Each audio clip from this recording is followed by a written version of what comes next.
अबे माझा व्हिडिओ घेणे इकडे पहिले. भाऊ लक्ष ठेवा यावर्षी. लक्ष तर पूर्ण तुमच्याच कडे आहे माझं. अबे माझ्यावर लक्ष ठेव म्हणत हाव ना. अरे दादा कोणीतरी आलाय लक्ष ठेवायला म्हणत आहे. कोण आलं रे?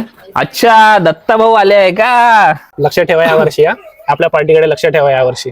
भाऊ तर लक्ष ठेवायला म्हणत आहे. आपण यांच्याकडे लक्ष कसं देऊ? आपण तर बीजेपी वाले आहो. भाऊ असं कोणतं काम आहे जे बीजेपी करू शकतं आणि आम्ही नाही करू शकत? बीजेपीने कोणतं काम केलं? चल या मी सांगतो. बीजेपी सरकारनं का केलं? भाऊ तुला रोड दिसून राहिला? हो.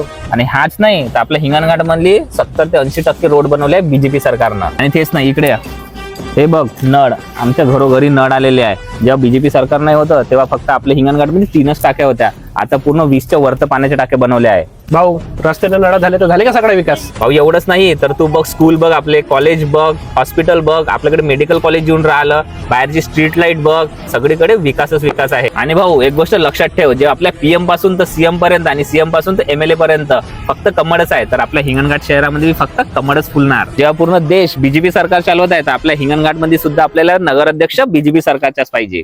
यार बीजेपी खरंच चांगलं काम करते. आपण सगळे बीजेपी कडे चालेल, जे पैसा नाही ना ते बदलून घे.